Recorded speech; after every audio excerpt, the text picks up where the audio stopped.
Shalom Obracha.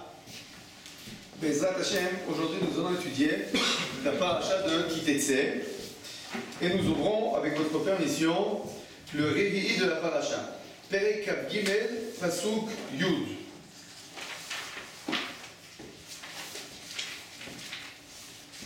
Donc Perek 23, Pasuk Yud. Kitetse machane aloivecha, venishmarta mikol davara. Alors, Am Israël sort en guerre, il part en guerre et il organise un campement militaire. Alors, qu'est-ce qu'il doit faire quand il organise son campement militaire? Première chose, Venishmarta mikol davara. Tu fais attention à quoi? Aux mauvaises choses. Très bien. Ki yeh bechadish, asher lo yeh taor mikel ela. Alors, par exemple, il y a quelqu'un qui a été impurifié par une impureté nocturne. Il doit quitter le campement militaire. Il ne rentrera pas dans le campement militaire. Alors, après, il va aller au mikvé. Une fois que la nuit va tomber, il peut réintégrer le campement israélite.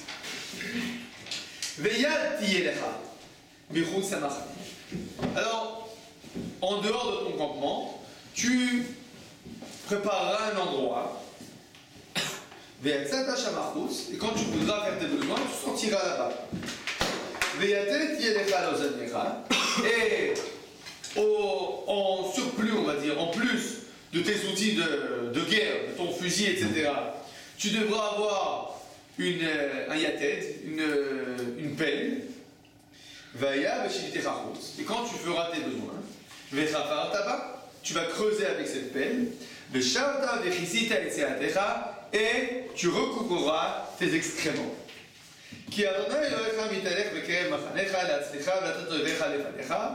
Et tout ça pourquoi? Parce que Kadosh Baruch Hu, ton Dieu, il est parmi toi.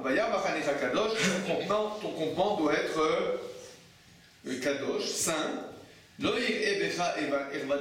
Et on ne verra pas une nudité dans ton campement. Parce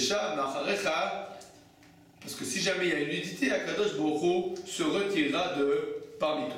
Alors, ensemble, je vous écoute. Vous allez noter le nombre de mitzvot qu'il y a dans cette soukhi. Il y a 5 mitzvot dans cette soukhi, je vous aide tout de suite. Dites-moi quels sont les 5 mitzvot. Premièrement, établir un camp militaire. C'est pas écrit qu'il faut établir un camp militaire. Si tu sors en Mahane, qui c'est quand tu vas sortir? C'est-à-dire que tu dois sortir en fait. Non, quand? Qui c'est quand? Le milieu. Première chose, venez commencer par les trucs. Qui t'etse machanecha alovecha, venishmarta mikol davara. Alors, les shamer mikol davara. D'accord? Pour se garder de toute chose mauvaise. Deuxièmement, qui yeh bechaish. Qu'est-ce qu'il dit le passage ensuite? Qui yeh bechaish, etc. Donc quelqu'un qui est impur. Donc qu'est-ce qu'on fait? Valkeri, donc celui qui est impur, mais Khousa Machane. Ensuite, troisième ordre.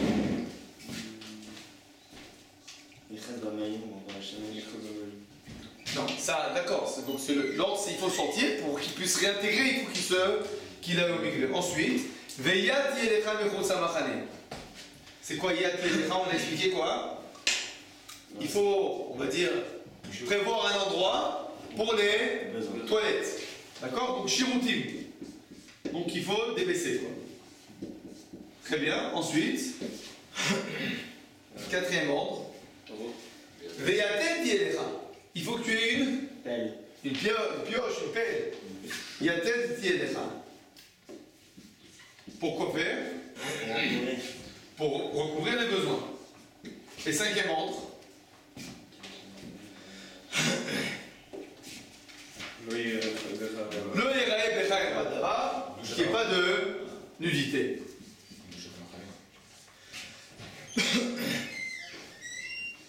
Bon, Il y a donc 5 interdits, on va dire 5 mitzvot, qui ont trait au campement militaire.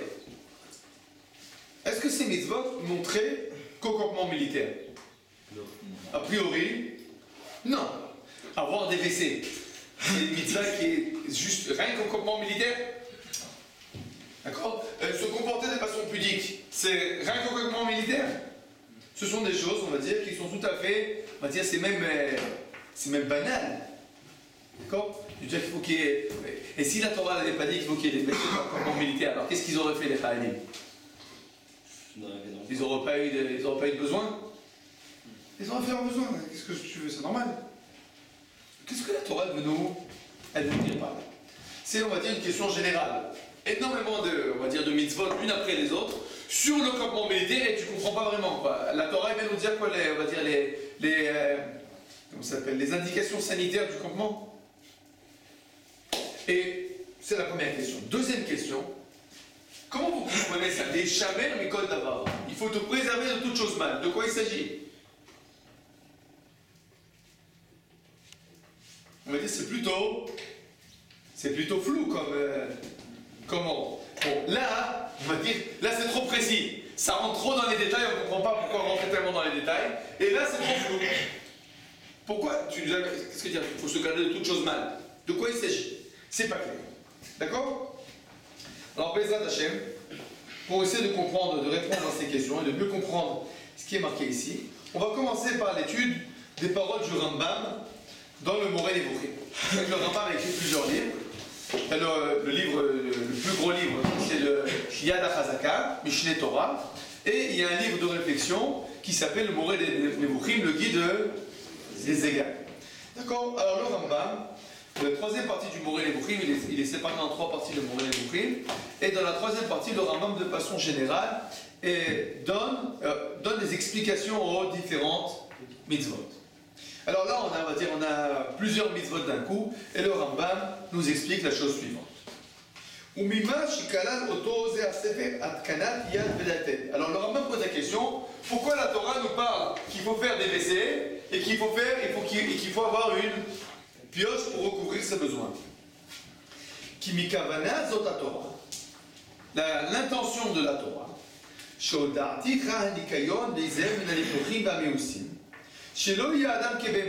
pour te dire que l'homme il doit être propre. Il ne faut pas ressembler aux animaux.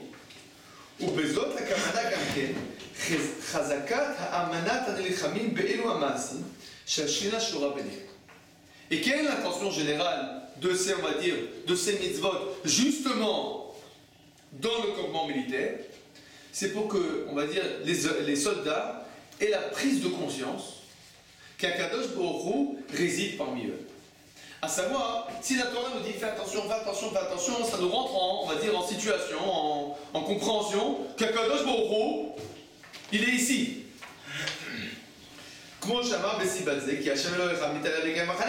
C'est vraiment ce qui est marqué à la fin des psukim. Qu'est-ce qui est marqué à la fin de tous les interdits? Voici qu'Akadosh Baruch Hu réside dans ton campement.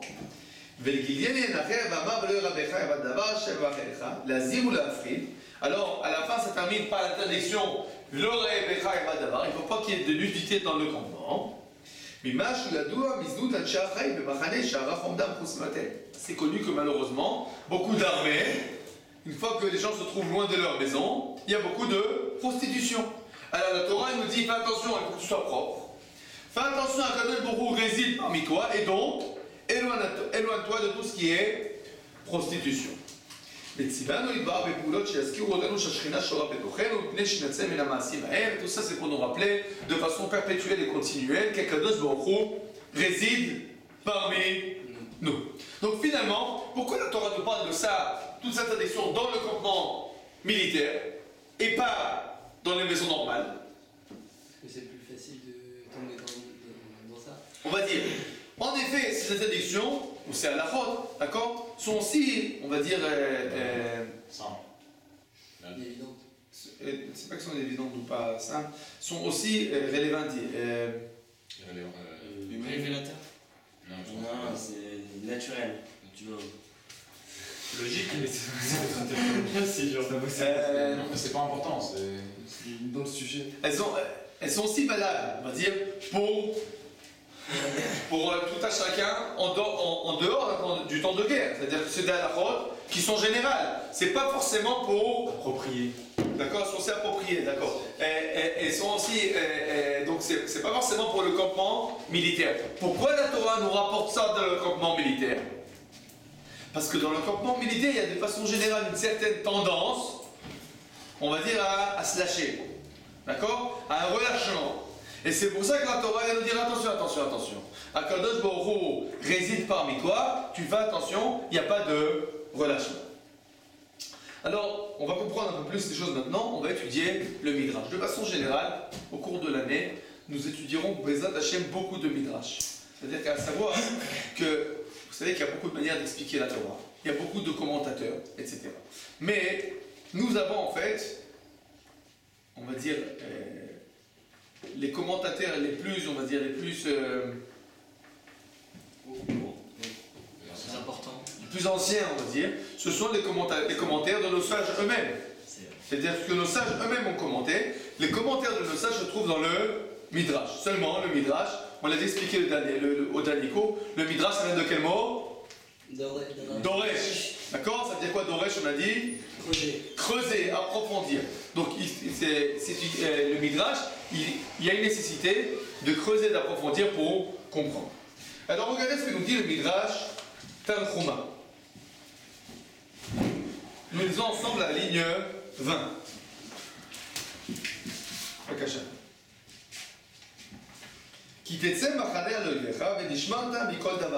Donc tu vas sortir en guerre, il faut te garder de toutes choses mauvaises. Nous avons déjà posé la question, c'est quoi ces choses? C'est quoi ces choses mauvaises? Il ne faut pas que vous soyez des clowns. Les tzanout, c'est clownerie, moquerie. Pour pas que vous perdez la guerre. Mais mi atalamet, d'où on apprend ça? Mi iftach, de Iftach Agiladi, donc dans cette vers Shoftim. Maktivbo, Bo ben Ishazona, il y a marqué sur Iftach qu'il était le fils d'une prostituée. Rabban Shimon Gamliel Omer, Shechnis Sarat Aleveta, il y en a qui expliquent que c'est pas que sa mère était une prostituée, mais en fait, il y avait dans le couple du père de Iftach plusieurs femmes. Donc ça ressemble un peu à de la prostitution. Et nos sages disent non. Sa mère était une véritable prostituée. Et parce qu'il y avait là quelque chose qui a donné lieu à ricaner, il n'a plus beaucoup aussi 42 000 morts dans la guerre de Iftach. Ce que le Midrash nous dit en fait, les gens à l'époque de Iftach se moquaient sur Iftach qu'il est fils de prostituée. Et donc, c'était la grosse blague dans le campement militaire. Conclusion, on a perdu la guerre. 42 000 morts. D'accord? C'est clair? Ce qui est marqué dans le Midrash, c'est clair. Ce qui n'est pas clair, c'est quoi? Qu'est-ce qui n'est pas clair? Le lien avec quoi? Avec Nishmarta, Mikol Dava, Ra. Allez, qu'est-ce qu'il explique le Midrash? Regardez. Le Midrash, toujours il a un dibor amatri. Donc il a le pasouk duquel il traite. De quel pasouk il traite? Venishmarta Mikol Davara. C'est quoi Venishmarta Mikol Davara? Comment vous avez expliqué vous Venishmarta Mikol Davara? Comment vous l'aurez expliqué? C'est pas bon pour le corps. Non, on a dit, nous. Alors a priori on aurait pu dire pas de prostitution. Ou bien encore pas de Vodazara, fais pas de Averot, Venishmarta Mikol Davara. C'est quoi Mikol? Mikol, c'est la Gaule. De tout. Donc tu fais attention. Alors évidemment, il faut faire attention à quoi? Fais attention au Shabbat, à l'armée, fais attention à être propre, fais attention à la Vodazara. Bon, de quoi nous parle la Gemara? Le Midrash, Venishmarta Mikol Davara. On va faire des blagues. Pas de blague à l'armée. À l'armée, il faut être sérieux. Et pourquoi? Et quel rapport avec le vaisseau? D'accord? Alors pour essayer de comprendre ce que le Midrash nous dit, on va essayer un peu de se rappeler c'est quoi un campement militaire. Qu'est-ce qui se passe à la guerre? À la guerre, on voit des gens qui tombent. D'accord? Il y a des gens qui meurent. Il y a des fois tu dois tuer celui qui est en face de toi, et c'est pas toujours, on va dire, c'est pas facile, d'accord? Quelqu'un il doit tuer, même si il voit le bonhomme qui tombe, qui s'effondre. Ah, d'accord? C'est son ennemi, quand même. C'est un être humain. On est, on va dire, les tripes, elles sont remuées. Malheureusement, quelqu'un il voit son ami qui tombe. Ou bien il est tué, ou bien il est blessé. D'accord? Il y a eu des gens qui ont été pris en, comment ça s'appelle? En otage, etc. Il y a énormément, qu'est-ce qu'il y a en fait dans un campement militaire? Il y a énormément de quoi? De stress, de tension. Énormément de stress et de tension. Qu'est-ce qui se passe de façon générale? Stress et tension, qu'est-ce que ça engendre? On rigole. On rigole, mais avant, tu as raison, le rigole, mais aussi autre chose. De façon générale, tous les armées du monde, qu'est-ce qui se passe? Énormément de problèmes moraux. Pourquoi? Les viols, d'accord? Les meurtres, les larcins, etc. Pourquoi? On perd la notion des choses. Parce que, on va dire que, c'est pas qu'on perd la notion des choses, c'est qu'on va dire, le meilleur moyen, de décompresser. Alors, il faut se débouler. Il faut se débouler. Alors, qu'est-ce qu'ils font les soldats? D'accord? Ils font la guerre. Bon, ils ont conquis un endroit. Bon, ils violent toutes les femmes. C'est pas des gens qu'on va dire, si tu les mettrais dans la société normale, c'est des violeurs. Non. Mais dans ces situations de stress, dans laquelle ils se trouvent, il faut décharger. Il faut décharger. Alors, tu as comment ça s'appelle, les viols, le stress, comment ça s'appelle, la fraude, etc. Énormément de choses qui sont tout à fait caractéristiques à tous les campements militaires. À tous les campements militaires dans toutes les armées du monde.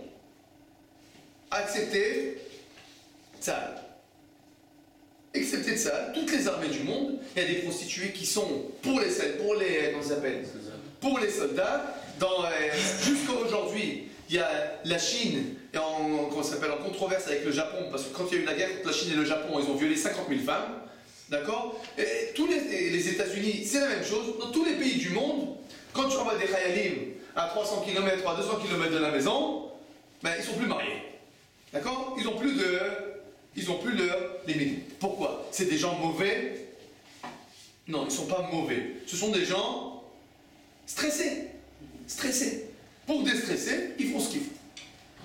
Bon, alors a priori, la Torah nous dit, il ne faut pas être comme les autres armées. Mais la Torah nous dit bien au-delà de ça. La Torah se pose en fait la question, nos sages se posent la question, par quoi ça commence? Quel point, on va dire, c'est le début de la chute? Et nos sages nous disent, le point qui est le début de la chute, c'est quoi? Les blagues. Les blagues. Quelqu'un qui fait des blagues. Des mauvaises blagues, évidemment. Il fait des mauvaises blagues. Pourquoi il fait des blagues? C'est stressé. Vous savez qu'il y a deux types de personnes qui font des blagues. Ou à l'armée, ou les fossoyeurs. Les fossoyeurs aussi font beaucoup de blagues. Pourquoi?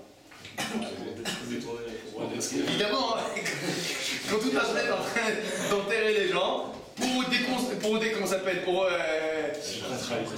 pour déstresser, qu'est-ce qu'ils font? Ils font des blagues. Il y a aussi d'autres personnes qui font des blagues. Vous savez, c'est qui? Les rabbins. Non, les blagues, ils font des blagues, c'est d'autres types de blagues. Il y a aussi des gens des gens qui sont responsables de s'occuper dans les attentats. Non, comme ça s'appelle les... côté psychologique, Mada, l'autre. Mada. Oui, non, mais Il s'appelle... Voilà, et Mada et Zaka. D'accord, il faut ramasser des morceaux de bonhomme et des trucs du genre. Alors là aussi, il y a beaucoup de blagues. Comment ça s'appelle l'humour noir? Pourquoi? Pour le stress. D'accord? Alors il y a un stress qui est inhérent à des situations comme l'armée, comme les fossoyeurs, etc. Et il va y avoir une tendance chez l'homme à quoi? À rigoler, à faire des blagues. Et la Torah nous dit tu dois faire attention à toute chose mauvaise. C'est quoi toute chose mauvaise? Nous disent en fait nos sages, on ne va pas parler maintenant, tu ne vas pas faire Avodah Zara. Ça c'est évident. Tu dois faire en sorte de ne pas tomber. Comment tu vas faire pour ne pas tomber? Nous disent nos sages, il faut que tu fasses attention à ne pas blaguer de façon incorrecte. Si tu commences à blaguer de façon incorrecte, si tu commences à être vulgaire, si tu commences à parler de façon impropre, alors ne te dis pas mais j'ai rien dit, j'ai rien que raconté une blague un petit peu malsaine. Non. Tu commences par raconter des blagues, qu'est-ce que tu es en train de faire maintenant? Tu es en train de construire une carapace. Et cette carapace-là, elle est très dangereuse. Pourquoi? Parce que c'est finalement la carapace contre la morale. finalement, chacun d'entre nous, on est sensible au côté moral.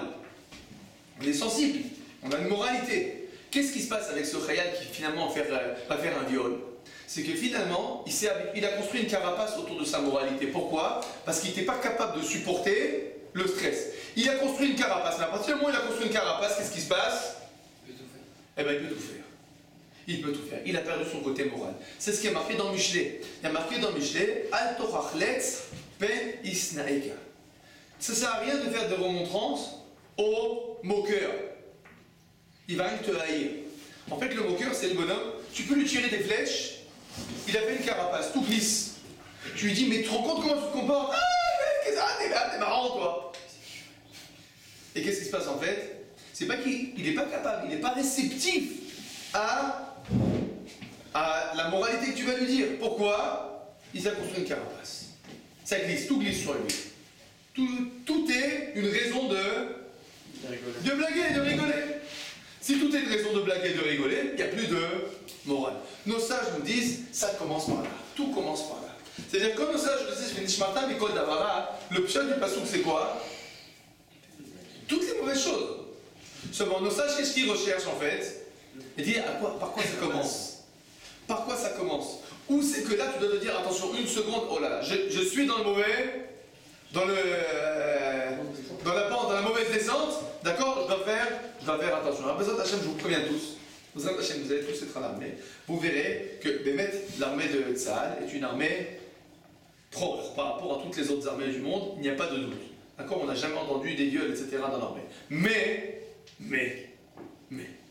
même à l'armée de Tzahal, des fois, il peut avoir cette tendance à la blague. À la blague, il faut faire très très très attention à ça. Celui qui blague, il faut savoir qu'il se met en danger de façon spirituelle. Celui qui fait attention de ne pas blaguer de façon incorrecte, en fait, il se garde toute sa spiritualité. C'est le début de la fin de la blague. D'accord? Si tu fais attention à ça, tu as tout gardé. D'accord? Donc, c'est un bon conseil, on va dire, à faire attention, auquel il faut faire attention. Alors ça, c'est le premier midrash qui nous explique c'est quoi les Ishamer Mikol Davar Ra. Deuxième point. Continue le midrash, nous lisons ensemble ligne 24. Les caractères Venishmata Mikol Davar Ra. Vekar, qui est Becha Ish Asher Yetar. Deuxième ordre, c'est lequel ordre? On a dit celui qui a une impureté nocturne, il doit sortir du campement. Alors regardez comment le Midrash explique ça. Et nous Israël, il s'agit du peuple juif qui ont été impurifiés par la Avodah c'est marqué dans Yeshaya. Quand Akadosh Baruch Hu, il parle au Am Israël, il leur dit, vous êtes des impurs. Alors qu'est-ce qu'il nous fait parce qu'on est des impurs? Alors on a dit que celui qui est impur, qu'est-ce qu'il doit faire? Il doit sortir du campement. Alors qu'est-ce qui se passe avec le peuple juif qui est impur? Golim et Babel. Ils vont aller en exil à Babel. Alors à la nuit tombée, le bonhomme qui est impur, qu'est-ce qu'il fait? Il revient au campement. Il va au mikveh, il revient au campement. Alors de quoi il s'agit la nuit? De quelle nuit il s'agit? On va dire le déclin des empires. Quand il y a le déclin des empires, le peuple juif revient sur sa terre. Akadosh Baruch Hu metaran, Akadosh Baruch Hu il les purifie. Chez Neymar il chazomaim, urtiv imrachatz Hashem etzoat bnot Sion. Il y a marqué dans le pasuk qu'Akadosh Baruch Hu lave les enfants d'Israël. Urvo Hashemesh, et quand la nuit vient, Kshiavo Melech HaMashiach, il s'agit du Melech HaMashiach qui est comparé au soleil. Vous avez compris? Qu'est-ce qui va dire?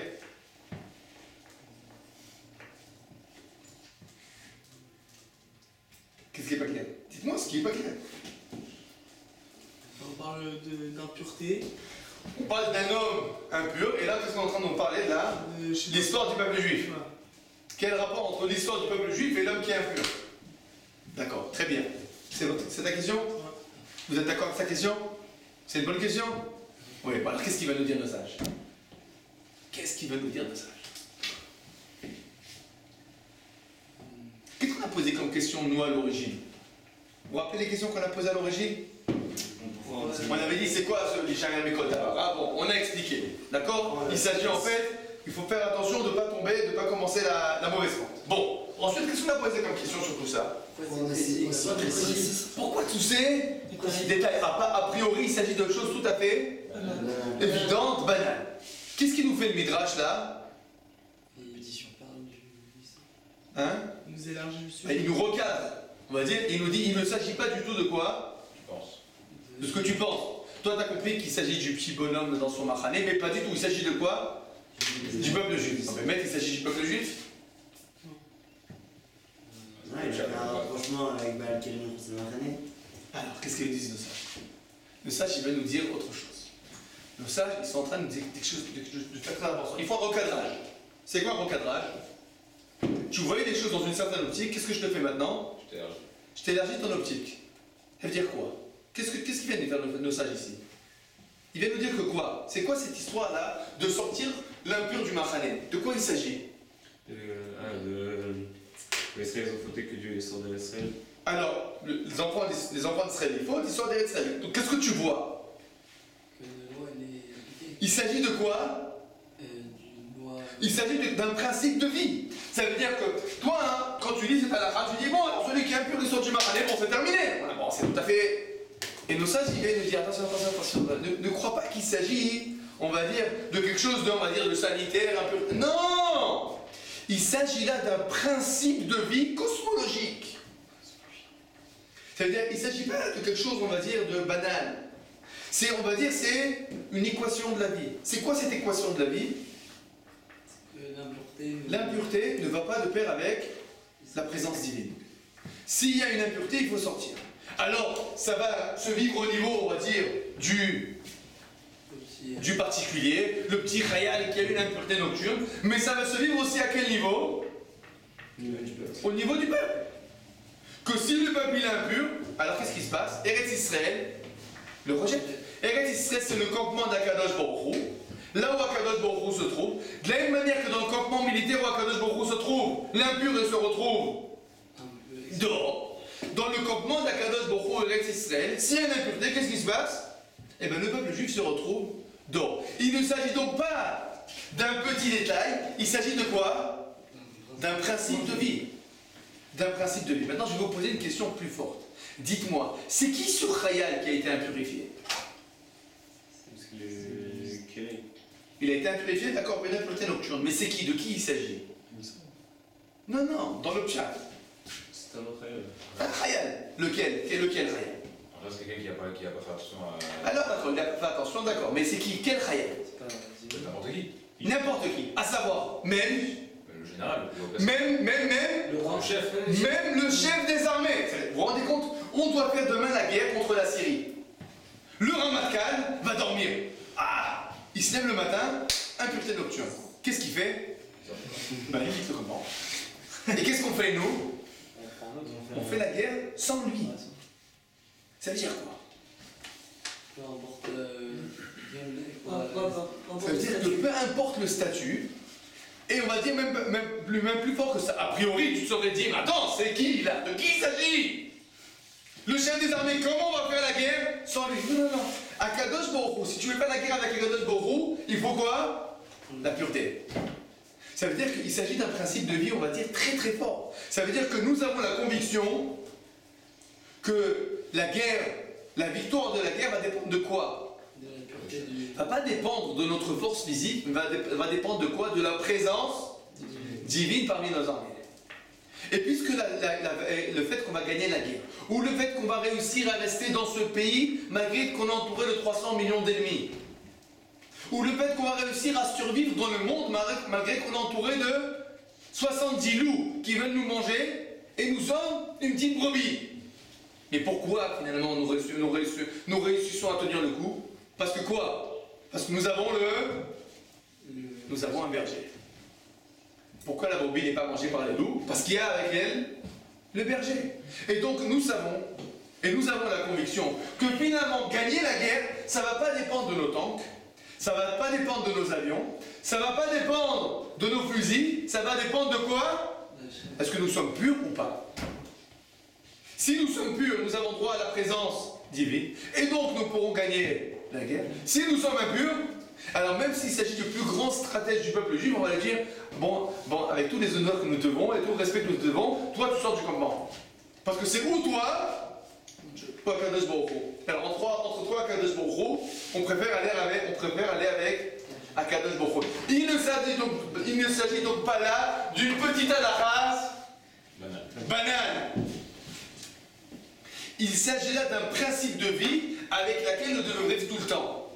À savoir que notre réussite dans le monde ne va pas dépendre de notre force. Mais elle va dépendre de quoi? Est-ce que Dieu est avec nous ou pas? Ça va dépendre que de ça.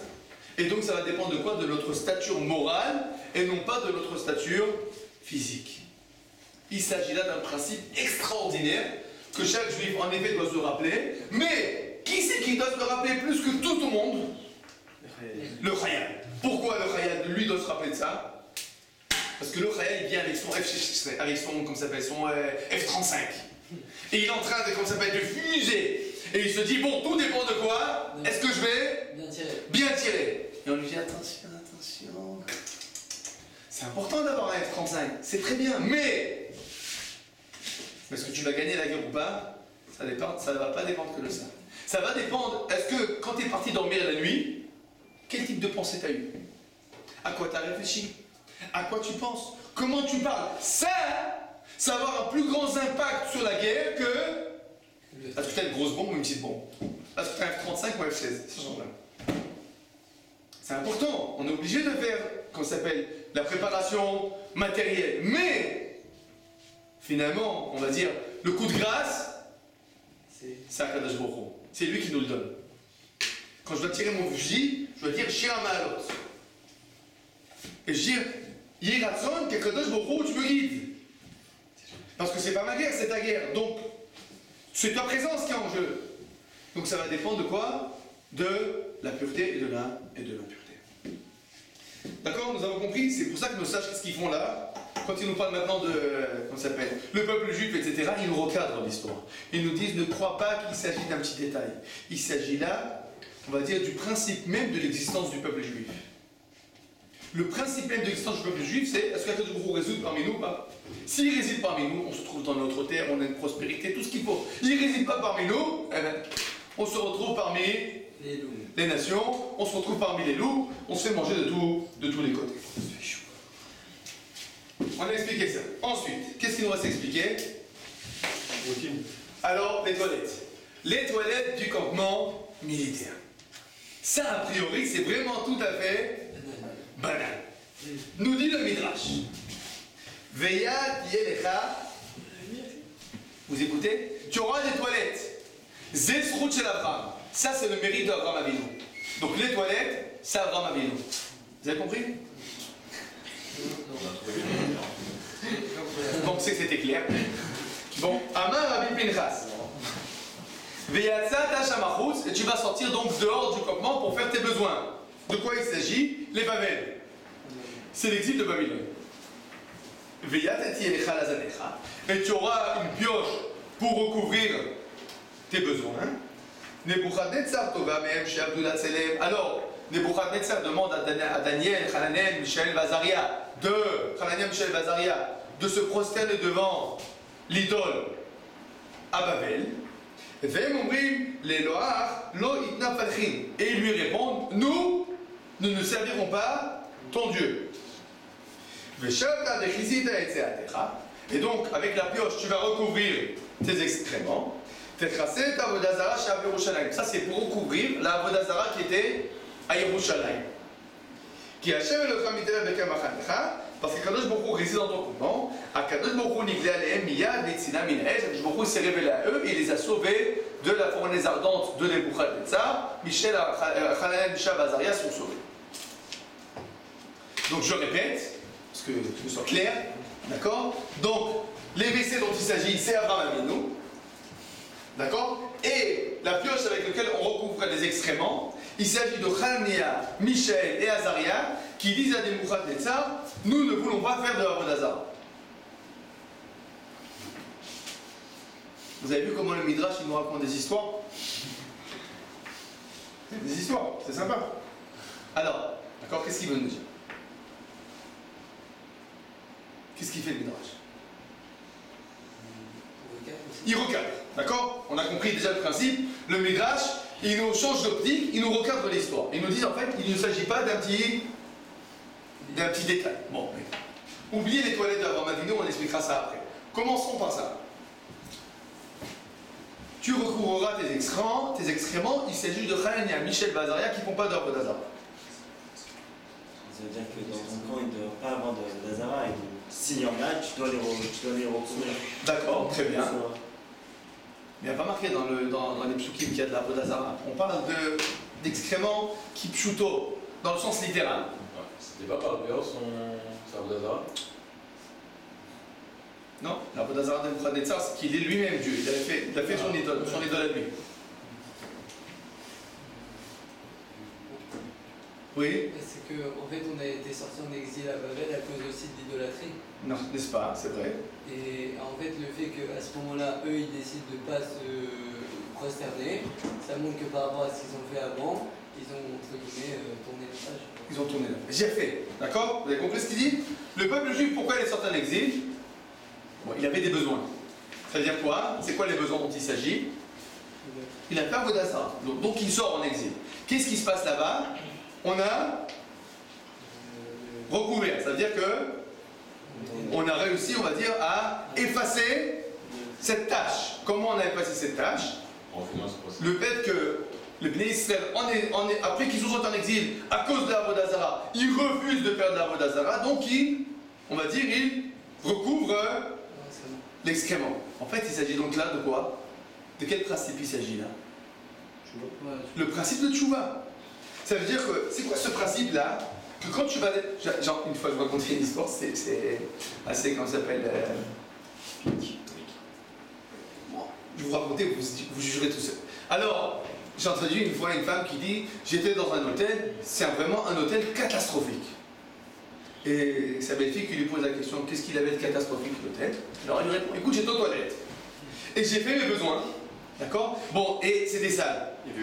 Et je voulais nettoyer, et il n'y avait pas de brosse. Alors j'ai appelé, comment ça s'appelle, à la réception, et je leur ai dit, il n'y a pas de brosse? Il dit non, chez nous il y a des gens qui tournent après pour nettoyer. Et la femme qui dit à sa fille, tu te rends compte, c'est un hôtel catastrophe. Je veux moi nettoyer mes saletés. Il s'agit d'une femme avec des qualités de cœur. Avec une vraie qualité de cœur. À savoir, un des grands principes du judaïsme, avec lequel nous devons vivre, c'est si tu as sali, eh ben mets-toi. Tu as fait une bêtise, eh ben répare. En Bretagne, je vous le dis de façon très crue, mais c'est important dans nos conscience. Vous allez aux toilettes, tu sors des toilettes, tu laisses propre après toi. C'est une halakha. C'est-à-dire qu'on attend du juif, de façon, on va dire comme qualité de cœur, que quand tu fais des bêtises, qu'est-ce que tu fais après? Ben tu répares. T'as sali, tu nettoies. T'as fait de la Avodah d'Azara, t'arrêtes. Donc nos sages ils nous disent, ne crois pas qu'il s'agit d'un petit détail, de rien du tout. Quand la Torah te dit, tu dois avoir une pioche prête à recouvrir tes excréments, qu'est-ce qu'elle est en train de te dire en fait? Si tu faut tout le temps, dans toute ta vie, tu dois avoir ta pioche à côté de toi. T'as fait une bêtise? Répare. À partir du moment où tu comprends que c'est un principe de vie, automatiquement, qu'est-ce qui va se passer quand par exemple quelqu'un, il va faire une avéra? Il va faire tchouva. C'est-à-dire que celui qui est habitué, c'est pour ça que je dis que cette femme, c'est une femme avec des qualités de cœur. C'est-à-dire que quelqu'un qui, de façon générale, il s'habitue à vivre dans le mode que je laisse propre après moi, c'est quelqu'un qui s'habitue à vivre dans le mode je laisse propre après moi. Je laisse pas de dette à mes enfants. J'ai pris une dette, je rembourse. J'ai fait un dommage à la voiture de mon voisin. Je laisse un papier, je lui dis écoute, je t'ai fait un dommage, je te rembourse. J'ai vexé quelqu'un, je m'excuse. D'accord? Ça veut dire que... Mais pourquoi Dafka il met ce principe-là au niveau de quand il est en camp de la guerre? C'est Dafka, s'il a fauté pour les trucs précédents qu'on a dit, alors faut pas qu'il fasse les joueurs. Pourquoi tu dis pourquoi c'est rappelé? Ouais, il le met ça ici, quoi. Les Chouva, c'est un lien hyper général, quoi. Ben, c'est tout simple. On a dit que le Khayal lui-même est enclin à la faute. Pourquoi il est enclin à la faute? Si malgré tout il a à cause fauté, du alors, stress, etc. Et on lui dit en fait à ce Khayal, sache que si un jour tu tombes, et justement dans le campement militaire, il y a aussi une certaine... On va se dire, oh, c'est pas grave. C'est qu'un campement, a priori, il n'y a personne qui voit. Arrête, où c'est qu'il se trouve le campement militaire? Il se trouve en plein désert. Le problème, tu dis, écoute, en désert, fais des toilettes, d'accord? Mets de la bonne odeur. Quand tu termines, tu recours. Tu dis, bon, on est fou, c'est un désert. A priori, il n'y a personne qui va être gêné, il n'y a personne qui va voir. Mais non, il ne s'agit pas maintenant de celui qui vient après toi. Il s'agit de quoi? Du principe de vie avec lequel toi tu vis. Même si les toilettes, elles n'appartiennent que à toi. Tu termines, tu laisses propre. C'est une qualité de cœur. C'est pas une question pratique. C'est pas parce qu'il y a quelqu'un qui va venir après toi. C'est parce que c'est comme ça que tu dois vivre. Donc même le Khayal, on va dire, qui se trouve, on l'a dit, en plein désert, et que ça va finalement déranger personne, lui il va aux toilettes, qu'est-ce qu'il fait? D'abord il organise. Ça doit être propre. Une fois qu'il a terminé, il recouvre. Ça doit être propre. Je laisse après moi propre. C'est un principe de vie. C'est quelque chose finalement qu'on doit s'habituer à être, on va dire, tout le temps avec cette conception. Tu as pris un livre au Beth Knesset. Tu l'as mis pour prier. Qu'est-ce que tu fais après? Ben, tu le ramènes à sa place. Vous comprenez? C'est pas je me dis, bon, eh ben ça ne dérange personne. Je le retrouverai à Mincha. Non! Tu t'habitues. Quand tu fais quelque chose, tu remets les choses à leur place. D'accord? C'est un principe de cœur, c'est une qualité de cœur que chaque Khayal juif doit avoir, que chaque juif doit avoir. Mais le Khayal particulièrement. Et donc nous avons expliqué maintenant quoi? Donc elle a expliqué maintenant la tête Yelecha. Alors maintenant, quel rapport entre les WC et Abraham Avinu? Les WC se trouvent où? À l'extérieur du campement. Comme qui? Comme Abraham Avinu, qui est le premier qui a été prêt à se démarquer. D'accord? Abraham Avinu, il y avait le monde entier d'un côté, Abraham Avinu qui? Ivry. À Ivry. C'est quoi Ivry? Le monde entier est d'un côté, et lui de l'autre côté. Même quand tu es tout seul, tu vis avec tes principes de foi. C'est quoi? C'est qui ça? C'est Abraham Avinu. On lui dit, même quand tu es sortir en dehors et faire tes besoins dehors et personne ne te voit, tu continues à vivre avec tes principes de foi. Tes principes de foi, ils ne sont pas dépendants de la société. Ils sont dépendants de ta propre voix à toi, de tes propres qualités de cœur. C'est pourquoi que nos sages nous disent, les WC là qui sont en dehors du campement, c'est qui? C'est Abraham. C'est pas que Abraham, c'est un WC. C'est en fait cette qualité de cœur de laquelle on parle, c'est la qualité de cœur d'Abraham Avinu. C'est la qualité du bonhomme, d'accord, qui on va dire qui est, qui est pas influençable par la société. Et même si tout le monde parle mal, et même si tout le monde se comporte de façon grossière, et même si tout le monde fait des bêtises, toi, le Khayal juif, tu sors du campement, tu fais tes besoins et tu nettoies après toi.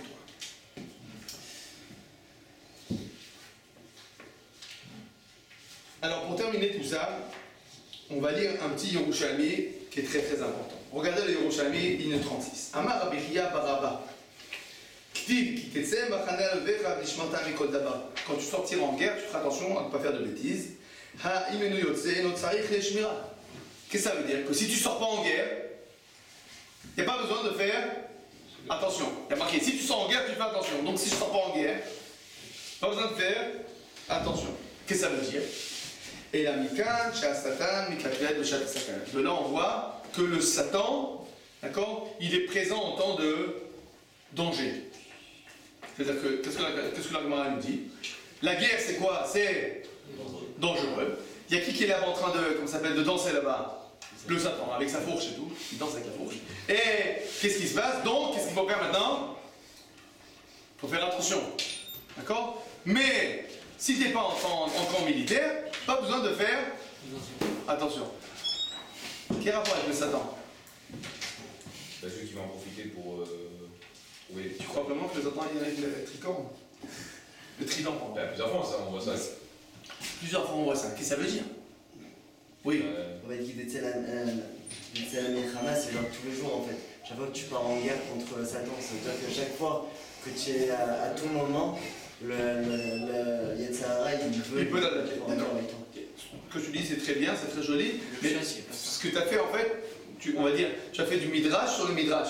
Tu as pris le midrash de façon qui est déjà une allégorie, tu l'as transformé encore en allégorie. D'accord? Moi, ce que je vais essayer de comprendre, c'est comment l'allégorie du midrash est liée avec le pshat.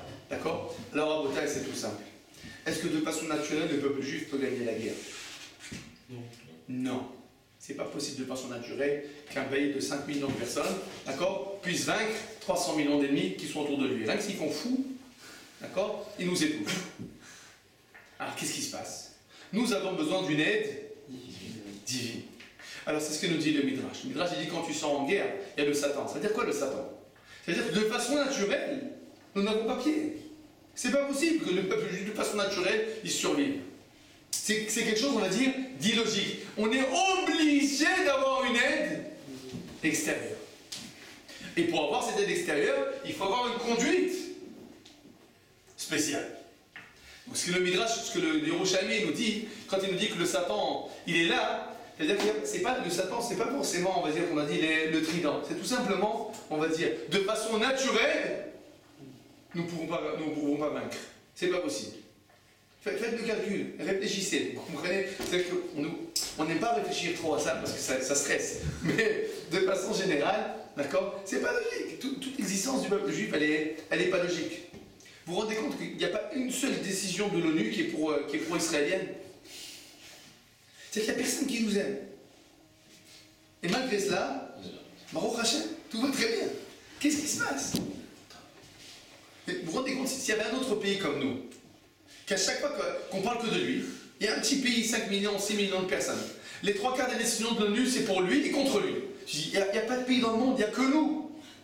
Il n'y a que nous, et il n'y a que nous qu'on est contre nous. On devrait se tirer une balle. Personne nous aime, personne ne m'aime. On devrait être en dépression. Et qu'est-ce qui fait le peuple juif? Ah, vous me faites marrer, vous, l'ONU. Oh, vous êtes des blagueurs. On est complètement fous. D'accord? On est complètement. Alors qu'est-ce qui se passe en fait? C'est tout ça pour nous montrer que finalement, véritablement, de façon naturelle, on n'a pas pied. Seulement, Baruch Hashem, l'ONU peut dire jusqu'à demain matin tout ce qu'ils veulent. Nous avons. Dieu est avec nous. Dieu est avec nous et donc, nous n'avons pas à avoir peur que le ciel nous tombe sur la tête. Bon, Adonai et Amen. Amen.